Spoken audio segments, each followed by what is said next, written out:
నేను నా పేరు ఫయాజ్. నేను అనంతపురంలో గత 5 సంవత్సరాలుగా న్యాయవాదిగా ప్రాక్టీస్ చేస్తున్నాను. నా మీద ఎటువంటి వ్యతిరేకత కానీ లేదు. నేను సీనియర్లు అంటే నాకు చాలా గౌరవము. మీరు కావాలంటే ఎవరినైనా విచారించుకోండి.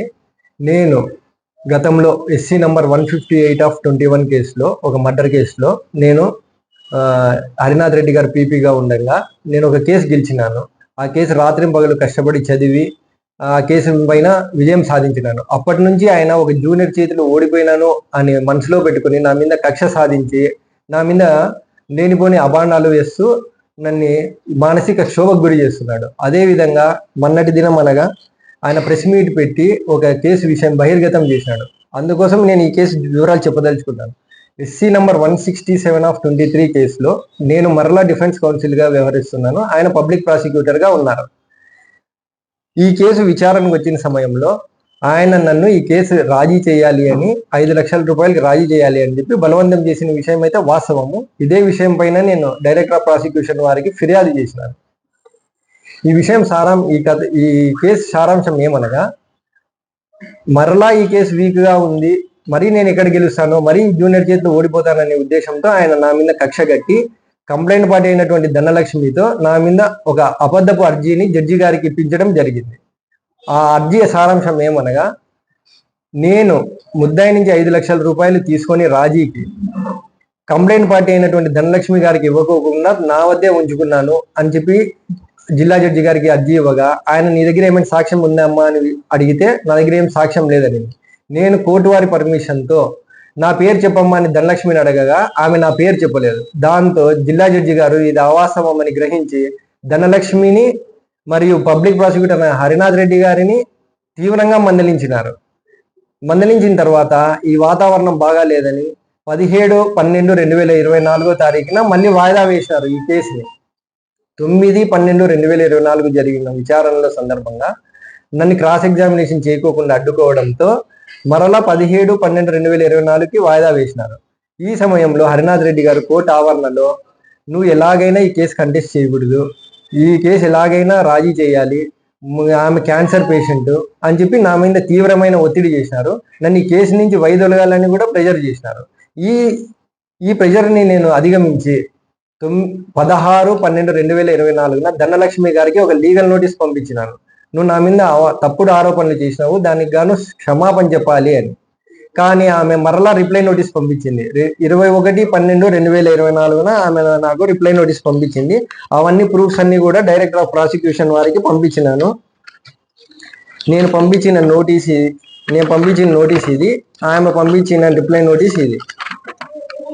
కావున మరలా నేను ఇది ఏదో మానసిక క్షోభకు గురి చేస్తారు, నా ఎదుగుదలను ఓర్చలేక హరినాథ్ రెడ్డి ఇలాంటి కక్ష సాధింపు చర్యలకు పాల్పడుతున్నారు అని గ్రహించి నేను డైరెక్టర్ ఆఫ్ ప్రాసిక్యూషన్ వారికి నన్ను ఈ కేసులో నేను ఫేస్ చేసినటువంటి ప్రాబ్లమ్స్ని నేను డైరెక్టర్ ఆఫ్ ప్రాసిక్యూషన్ వారికి అందించినాను.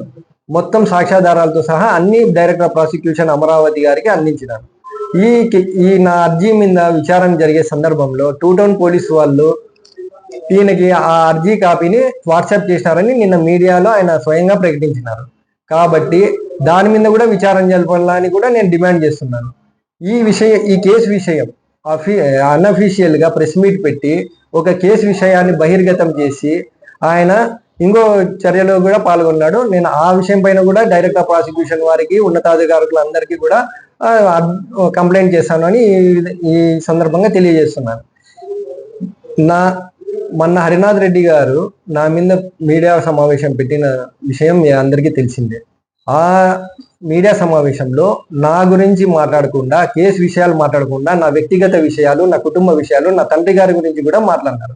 కాబట్టి ఈరోజు ఆయన చరిత్ర గురించి కూడా మీకు తెలియాలి, ప్రజలందరికీ తెలియాలి. గతంలో ఈయన విద్యార్థి దశలో ఉండగా ఈయన ఒక మర్డర్ కేసులో ముద్దాయి, ఎస్కే యూనివర్సిటీలో జరిగినటువంటి ఒక హత్య కేసులో హరినాథ్ రెడ్డి గారు ముద్దాయి. ఇది వాస్తవం కాదా? అదేవిధంగా ఈ హరినాథ్ రెడ్డి గారు సిపిఐ పార్టీలో ఉండగా పేద ప్రజలకు ఇండ్ల స్థలాలు ఇప్పిస్తాను అని చెప్పి అందరితో డబ్బులు వసూలు చేసి మోసం చేసినది వాస్తవం కాదా? అదేవిధంగా నా తండ్రి గారి గురించి మాట్లాడినారు కాబట్టి ఈరోజు నేను ఆమె తల్లి గారి గురించి గౌరవంగా తెలుసుకున్నాను.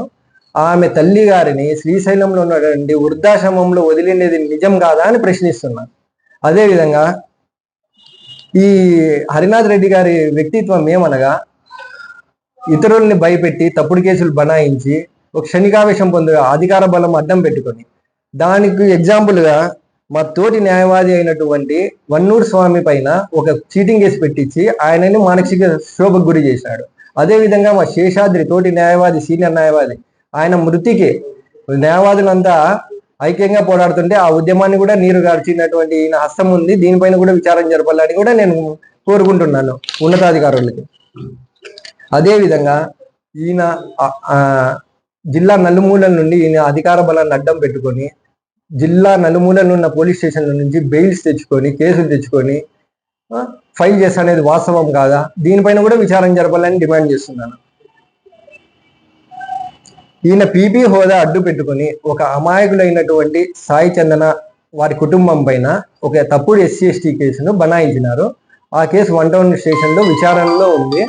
అది ఇంకా విచారణ దశలో ఉన్నందున దాని గురించి ఎక్కువ మాట్లాడదలుచుకోలేదు. నా మీద ఒక కేసు ఉంది, రాజేష్ అనే వ్యక్తి పెట్టినాడని కూడా ఆయన ప్రస్తావించినారు.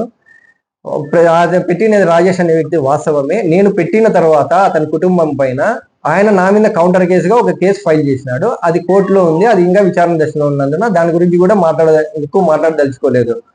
నేను చెప్పేది ఏమనగా, నేను కష్టపడి చదివి ఎవరి కాళ్ళు పట్టుకోకుండా ఒకరిని అడక్క తినకుండా నా స్వతహాగా నేను జీవిస్తున్నాను నీతి నిజాయితీగా. ఆయనలాగా ఎవరి కాళ్ళు పట్టుకొని పీపీ పోస్టులు అట్లా పోస్టులకి నేను ఆశించే వాళ్ళని కాదు. నేను కష్టపడి పైకి వచ్చి చదువుకున్నాను.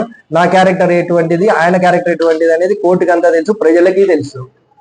ముఖ్యంగా డైరెక్టర్ ఆఫ్ ప్రాసిక్యూషన్ వారికి హరినాథ్ రెడ్డిపై ఫిర్యాదు చేసినాను. ఆ ఫిర్యాదులో భాగంగా ఆయన విచారణకు సిద్ధమా అని నేను డిమాండ్ చేస్తాను. నేను ఎటువంటి విచారణకైనా సిద్ధమే. నా దగ్గర తగిన సాక్ష్యాధారాలు ఉన్నాయి. ఆయన నాతో చర్చించినటువంటి ఆయన క్లర్క్ మనోజ్ చర్చించినటువంటి ఫోన్ సంభాషణ వీడియో ఫుటేజ్ కూడా నా దగ్గర ఉంది. అది కూడా డైరెక్టర్ ఆఫ్ ప్రాసిక్యూషన్ వారికి త్వరలో అందిస్తాను.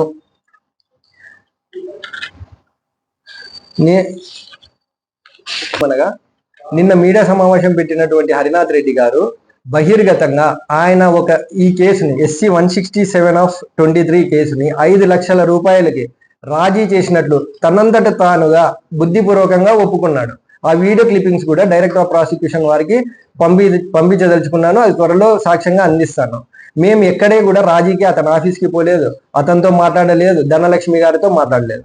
కానీ ఆయన మమ్మల్ని ఈ కేసు ఎలాగైనా రాజీ చేయాలి, లేదంటే వైదొలగాలి అనే ఒక దురుద్దేశంతో నా మీద తప్పుడు ఆరోపణలు చేయడం వల్ల నేను ఆయన మీద ఉన్నతాధికారులకి ఫిర్యాదు చేసినాను. ఆ ఫిర్యాదులో భాగంగా ఈయన ఒక అవినీతి అనకొండ, దాని మీద కూడా విచారణ జరపల్లా. ఈయన మొత్తం అవినీతి ఏమనేది బయటపడుతుంది. నేను ఉన్నతాధికారులు కోరుకోవడం ఏమనగా, ఈయన జాయిన్ అయిన రోజు నుంచి పీపీగా ఆ రోజు నుంచి అన్ని కేసులు విచారణ జరపల్లా, నిజాలు నిగ్గు తేల్చల్లా అని నేను డిమాండ్ చేస్తున్నాను. నేనైతే ఎటువంటి తప్పు చేయలేదు. నాకు సీనియర్లు అంటే గౌరవము. నేను అందరినీ గౌరవప్రదంగానే మాట్లాడుతున్నాను. కాబట్టి నేను బహిరంగంగా నేనేమైనా తప్పు చేసింటే ఆయన క్షమాపణ కోరు, ఆయన అదే రకంగా ఏమైనా తప్పు చేసింటే ఆయన బహిరంగంగా నాకు నా కుటుంబానికి క్షమాపణ కోరాలని నేను డిమాండ్ చేస్తున్నాను.